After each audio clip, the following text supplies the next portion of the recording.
ئازیزان دووبارە سڵاو ئێمە بەردەوامین تەوەری ستۆدیۆمان هەیە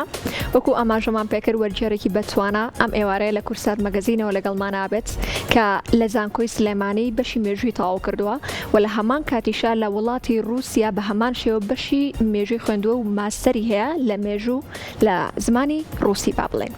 جا دوو بەرهەمی نوێی بڵاو کردوتەوە ئەو کەسەی کە ئەم ئێوارێ میوانمانە کە دوو بەرهەمی نوێی خۆیەتی و بێگومان کاری وەرجێڕانی بۆ ئەو دوو بەرهەمە کردووە. میوانیم ئێوارەی کورسات مەگەزین کەیوان سدیقە کاکەیوان ئێوارەت باش بێت و سڵاوت لەوێت زۆر سپاس بۆ تۆ. کاکەیوان سەرەتا لە بەرهەمە نوێیەکانتەوە دەست پێ یەکەم کە بەرهەمێکیان سروتەکانی لەدایکبوون هاوسەرگیری و مردن لە نێو کووردا و بەرهەمێکی دیکەشیان لە نێو ئێزیدیەکانە کورتە باسێک دەربارەی بیر و باوەڕ و ڕێوڕسمە ئاینیەکان. باسێکی ئەم دوو بەرهەمە نوێی خۆتمان بۆ بکەی کە کاری وەرجێڕانە بۆ کردووە. بەڵێ سەرەتا زۆر سپاسی کەناڵی کورسا دەکەم کە دووەمین جارە دەرفەت بۆم نەڕەخسێنێک کە لێرە ناساندن بۆ بەرهەمەکانی خۆم بکەم چکە هەر لە سەرەتای ئەم ساڵ لە بەرنامەی ڕۆژێکی نوێ وەنیە ناسانم بۆ کتێبێکی تری خۆم کرد و کاتەش کتێبی ئیتنۆگرافیای کورد لە بڵاوکراوەکانی ڕۆژنامەی قەفقازدا و ئێستاش بە خۆشحاڵیەوە دوو بەرهەمی دیکەی خۆم لێرەکانەوە لەم کەناڵە جوانی ئێوە بە بینەران و عاشقانی مێژووی کوردستان و بایەخ پێدەرانی ئەو بوارە ئەناسێنم. سەبارەت بە کتێبەکان ئەگەر لە کتێبی یەکەمیانەوە دەست پێ بکەین ئەوەی ببوورە لە کتێبەکەی لامارە پاشاییڤاوە نەزانم لە کامێرەکەەوە دیارە لە کتێبەکەی لامارە پاشاییڤاوە لامارە پاشاییڤا خۆی بە ڕەچەڵک خانمە کوردیەکی ئێزیدیە بەڵام لە یەکێتی سۆڤێت و لە جۆرجیا لەدایک بووە و زۆربەی نووسینەکانیشی هەر بە زمانی رووسیە و لێکۆڵینەکانی دەربارەی کورد هەر بە زمانی رووسیە. ئەم کتێبەشی کتێبەکانە لێرەوەە بەڵێ ئەم کتێبەش کە ئێمە کاری وەرگێڕانمان بۆ کردووە لە ڕاستیدا لەو ڕوانگەی وە کە هەستمان کردووە ئەم بوارەی کە لامارە کاری تیاکردووە لای ئێمە زۆر ئاوری لە نەدراوەتەوە بۆ ئەم کتێبە چوار لێکۆڵینەوەی درێژە سەبارەت بە هاوسەرگیری و ئاهەنگی هاوسەرگیری کورد یاخود چۆن بڵێن زەماوەند و شایی کوردیکاندێک لە هەندێک ناوچەوەی پێوتێت و سروت و ڕێوڕسمەکانی زەماوەندی کوردی لە ناوچە جیاوازەکانی کوردستان لە ناو خێڵە جیاوازەکان تەنانەت لە شارە جیاوازەکان بووە منە لە کوردستانی ئێران ئەم ڕێوڕسمانە چۆن بەڕێوە چوون لە کوردستانی سووریا چۆن بووە لە تورکیا چۆن بووە لە ناو ئێزدیەکانە لە ناو کاکەیەکانە لامارە بە وردی چۆتە قوڵی ئەو بابەتەوە و لێکۆڵینەوەی خۆی لەو بارەوە کردووە و لە ڕاستیدا بابەتەکە زۆر بابەتێکی سەرنجڕاکێش و زیندووە و بۆ ئێمە تازەیە چونکە ئەوەندەی من بزانم با نەبێتە زیادەڕەوی ئەوەندەی من بزانم ئێمە لای خۆمان بەم شێوەیە لێکۆڵینەوەیەکی گشتگیر و وردمان ئەنجام نەداوە تا ئێستا و ئەکرێت ئەمە وەکو من پێشتریش لە چەند شوێنێکتر ئاماژەم پێکردووە ئەکرێت ئەمە دەرفەتێک بێ بۆ لێکۆڵینەوەی فراوانتر بۆ ئەنجامدانی کۆنفرانسی گەورە وەکو پرۆژێکی گەورە تەماشای بکرێت کە ئێمە بتوانین ئەم نەریتانە ئەم ڕێوڕسمانە بپارێزین بۆ چۆن لە ڕابردووە ئێمە چۆن کچیان دۆزیوەتەوە چۆن چوونەتە داوای چۆن ئەو ڕێوڕسمانە بەڕێوە چووە بۆ نەزەماوەند چەند ڕۆژی خایاندووە ئەمانەی هەموو بەوردی باس کردووە لامارە پاشاییڤا و دواتر دوو لێکۆڵینەوەی تریشی تایە کە ئەوانە تایبەتن بە لەدایکبوونی منداڵ و ئەو نەریتانەی کە پەیوەستن پێوە دواتر پەروەردەکردنی مناڵیش لە ڕابردووە لە ناو کووردا چۆن بۆ خێزانی کورد چۆن منداڵی خۆی پەروەردە کردووە و لێکۆڵینەوەی تریشیان کە هەر بابەتێکی پەیوەندیدارە بە ئەو دوو بابەتی پێشووترەوە ئەویش مردن و پرسێ لای کورد لە ڕاستیا چۆن کە کەسێک مردووە خەڵک کۆبوو نەتەوانێت چۆن بە خاکیان سپارد و دواتر چۆن پرسیان بۆ گێڕاوە و لامارە خۆشببختانە ئەمانەی هەموو بە وردی باس کردووە بە شێوەیەکی زانستی هەم لەو سەرچاوانەی کە خۆی بینیوێتی و هەم لێکۆڵینەوەی مەیدانیش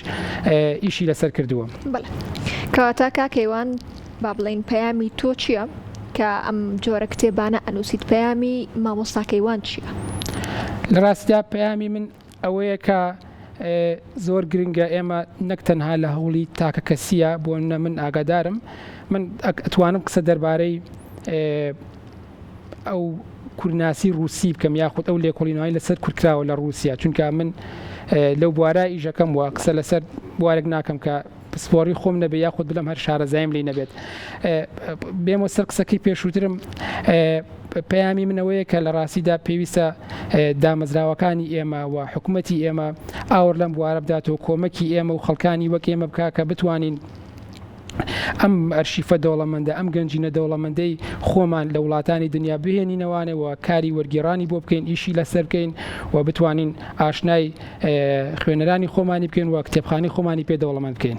مامۆستاکەیوان چ شتێکی زمانی ڕووسی وای لە تۆ کرد کە بچی لە رووسیا بۆ ئەو زمانە بخوێنیت بەڵام بەشی مێژوەکەیت بێگومان خوێندوت بەڵام لە هەمان کاتیشە زمانی ڕووسیەکەش فێر بووی لە ئەو ڕێگەیەوە دروستە؟ چ شتێک هەندەری تۆ بوو کە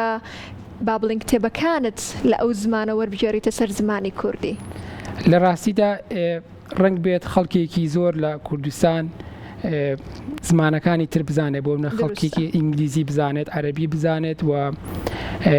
چوزانم فارسی و تا دوایی بەڵام کەم کەسمان هەیە کە بتوانێت بچێتە رووسیا و فێری ڕووسی ببێت و حەزی لێ بێت و عشقی بۆ زمانەکە بێت. من یەکەمیان عشقم بۆ زمانەکە هەیە و هەر لە 2009 کە ڕۆشتوم هەتا ئێستا بە هەمان چۆن بڵێ عشقەوە ئیش لەسەر زمانەکەکەم و بەردەوام فێرە بم و لە لایەکی تریشەوە ئەوە بوو کە هەستم بەو کەلێنە کردبوو کە ئێمە پێویستمان بەوەیە کە کادری ترمانە بێ خەڵکی ترمانە بێت لە بواری رووسیا و ئەو لێکۆڵینانەی لەسەر کورد لە رووسیا ئەنجام دراون ئیش بکەن. مامۆستاکەیوان لە پلانتان نییە هیچ کتێبێکی کوردی وەربژێریتە سەر زمانی ڕووسی؟ لە ڕاستیدا وەرگێڕانی پێچەوانە کارێکی ئاسان نییە. بۆچی؟ لەبەرەوەی ئەبێت چۆن بڵێن ئێستا من بۆ من خۆشە کە دقێکی رووسیە خوێنمەوان ئەتوانم لێ تێبگەم و بە زمانی دایکم کە کوردیە تعبیری لێ بکەم وەری بگێڕم. بەڵام ئەبێ رووسیەکەشم دوو جار ینی لە ئێستا باشتر بێت تا بتوانم دقێکی کوردی بکەمە رووسی و خوێنەرانی ڕووس ئەوانەی کە ئەی خوێندنەوانێ هەستکەن ئەم دقا ڕوحیتێکی زمانە رووسیەکەی تایە و بە رووسیە. بەڵام بێگومان وەکو خەونێک خەونمە و لە خەیاڵمایە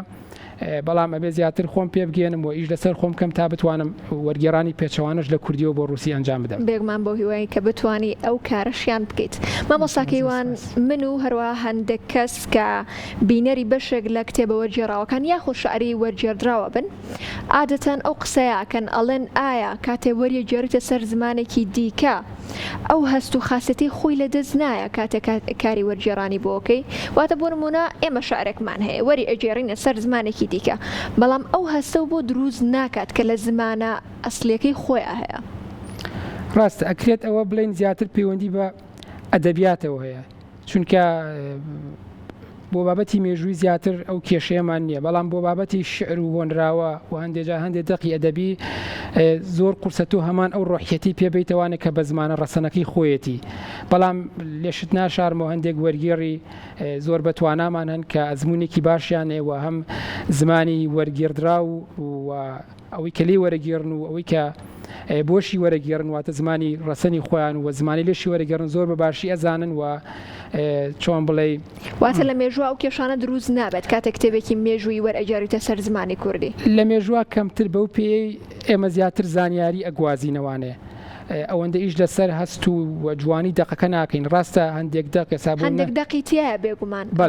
هەستێکی تایە ئیتر تۆش پێویستە بەو شێوەی وەرگێڕانەکە بکەی کە هەمان هەستت پێ ببەخشێتەوە. زۆر ڕاستە ئێستا بۆ منە ئەگەر ئەم کتێبەی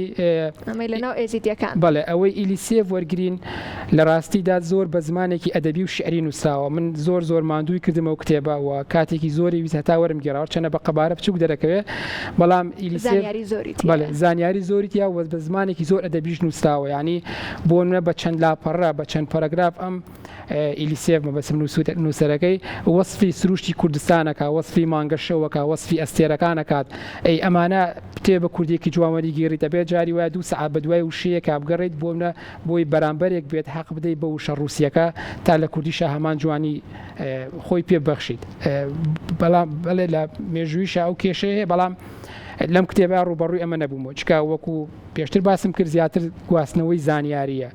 ڕەنگە هەندێک چەمەک هەندێک دەستەواژەی قورس هەبوو بێت پێویست کات بە دووادا چوونی زیاتر کرد بەڵام لە ڕووی زمانەوە زۆر کێشەم نەبووە. مامۆستاکەیوان لە ئێستادا هیچ کار و پرۆژەیەکت لەبەر دەستا هەیە کە بەنیازبی کاری وەرگێڕانی بۆ بکەیت جگە لەم دوو کتێبە نوێیە کە ئێستا کاری وەرگێڕانە بۆ کردووە؟ بەڵێ بێگومان جگە لەم دوو کتێبە هەر دوو کتێبێکی تریشم بەڵام ئەوان لەسەر مێژووی رووسیا بوو ئەوە شەر بڵاو بۆ لە پێشانکە بەڵام ێستا دوو کتێبی دیکەم لە بەردەستایە کە ئەویش هەر یەکێکیان دەربارەی ئێزیدیەکانە واجارە من زۆر بەچڕیش لەسەر ئێزیدیەکانەکەم و یەکێکی کتێبێکی دیکەشیان گەژنامەیەکی هەر کوردناسێکی ڕووسیە کە گەشتی بۆ باکووری کوردستان کردووە و سەرنجەکانی خۆی نووسیوە